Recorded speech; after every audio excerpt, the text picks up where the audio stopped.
Got to be me.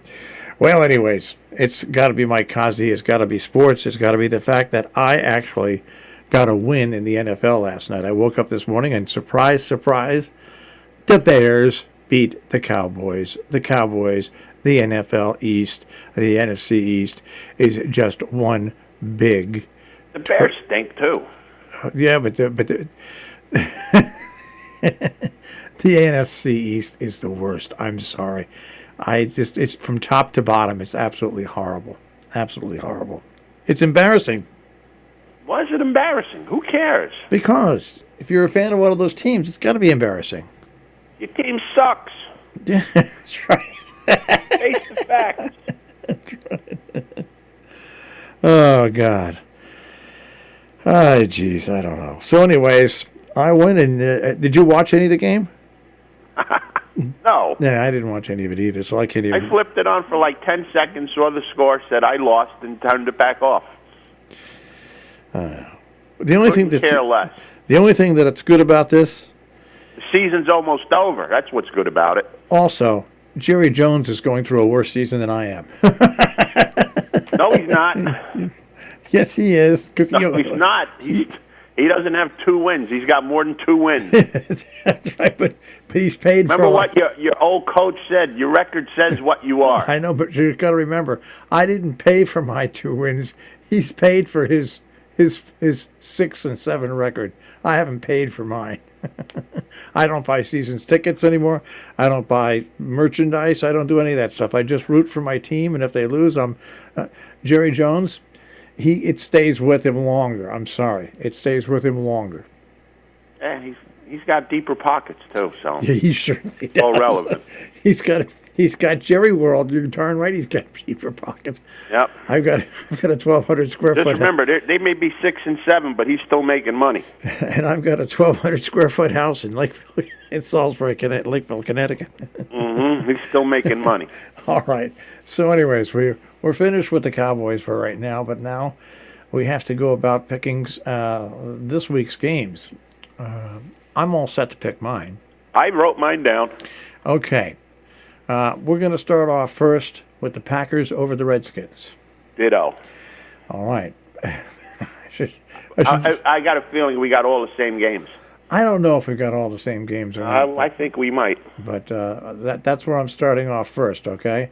Yep. My second game is I'm going to take this is where I think we're going to differ. I'm going to take the 49ers over the Saints. Yep. We're different there. Yeah, I'm going to take that. And I am going to take, just for the hell of it, the Dolphins over the Jets. Oof. No, we're not the same. You must be drinking. Why would you even touch that game? Because it's such a bad game. Oh, my God. So what are your games? I like the 49ers, too, but I'm not picking them. Yeah. I got Green Bay, like you said. Yeah. I'm taking Houston, and I'm taking Seattle. So Houston is playing who? I know Seattle's playing... The Rams, yeah. No. Seattle, the Seahawks? The Rams. Yeah. Or is it the Rams or the Raiders? The Rams. The Rams, I'm taking that game, and Houston's playing Denver.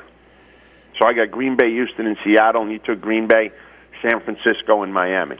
Yeah, I think you'll catch up. You'll make up the one you lost last night on me. Who knows? Yeah, you never know. It's the NFL. You know, I'm looking at at Major League Baseball for a second, and geez, there's a lot of good free agents out there this year. Well, it depends on how you look at it. Potentially good. I'm not going to say because nothing's ever a lock, but there's some big names out there. Yeah, and they're going to get overpaid and drive the salaries up, and baseball goes into its tailspin once again. I am, but you just look at the Zach Wheeler's already picked up and gotten rich. You got who? Zach Wheeler. You know he's oh yeah, well he's good. He's already got his money. Garrett Cole is out there. Strasburg, Rendon, Baumgartner. Didi Gregorius. There's some guys that are going to bring in some big money. They should. Yeah. Those guys are pretty good, but then after them, I think there's a drop. Yeah, there's a drop, but there's like 5 or 6 really big names out there that seem to be a good acquisition for your team, but you never know, as the Phillies found out last year with their big acquisition. No. We knew that wasn't a good acquisition. The media said it was a great acquisition. We said it wasn't. Yeah. These guys will help their team a lot more than Harper will. Yeah, you're right. You're right. Especially a pitcher. A pitcher is so important nowadays. That's the biggest thing. Harper is what he is. He'll hit a 900-foot home run, maybe 2 in one game, and then go to sleep for a month. I mean, he's got more holes in his swing than the streets in New York. So he is what he is. He's a 270 hitter that hits a couple of meaningless home runs and drives in a few runs. He's not an MVP player by any stretch of the imagination. The media makes him to be God's gift to earth, but God's gift to earth wears an Angel's uniform, and his name's Mike Trout, not Bryce Harper. Remember, Bryce, not worth the price, Harper. There's one other to add in there, and that's Verlander. He's God's gift to earth. Well, he didn't do so good in the postseason this year. No, but he did up until this year. He did. He came back from nobody really wanting him to being what he is, which is being. And just remember, Bumgarner could be that same type of pitcher. He just hasn't been given the opportunity for a couple of years because the Giants been pretty bad. But he's going to make a big difference to somebody who picks him up. And if there's a team that has pitching, and he's going to settle down that staff, and they'll learn a few things from him. So not only will he help you win the field, he's going to help you with your staff become better too. All right. Anything else in sports? Yeah. Uh-oh. The Knicks improved. What? Yeah, they got better. How? They only lost by 37 last night. At home. Oh, God.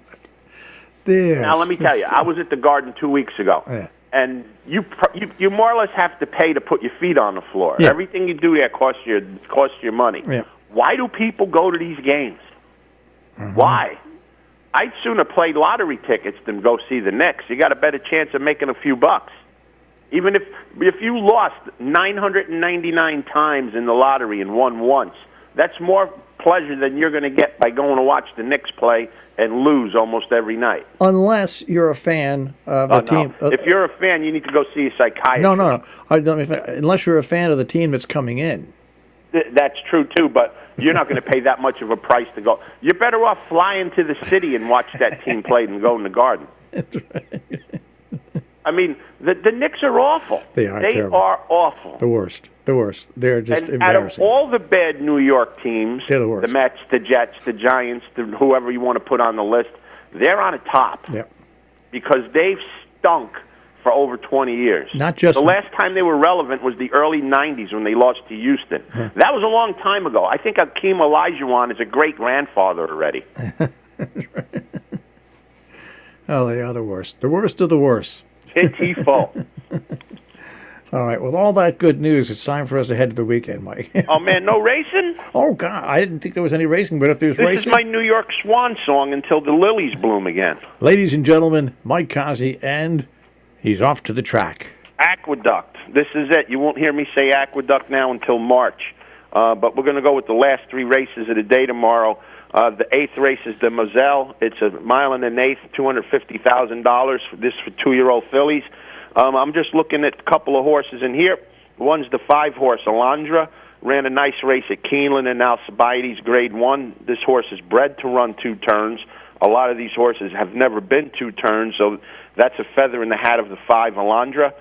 Same can be said for the 9 Blame Debbie. This horse won a maiden special weight by almost 4 lengths at Keeneland over opening weekend. This horse is bred top and bottom by Blame and Invasor to go the distance, as it showed at Keeneland.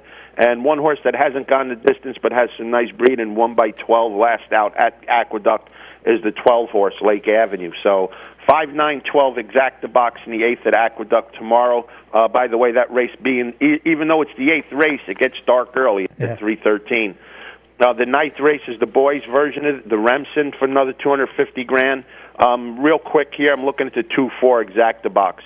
Forza Dioro, 1 at Belmont, going a mile and a 16th, be at 1 turn, though, folks. The 4 Ajaweed, which is my top pick in this race, ran 4th in the Breeders' Futurity, got beat by Max Field, who was the best 2-year-old colt in training. Probably would have made a shambles in the Breeders' Cup, but the horse was injured prior to the race. So my top pick in that race is going to be the 4 Ajuweed and the 2 Forza d'Oro. Brings us to the last grade 1 of the year in New York, the $750,000 cigar handicap.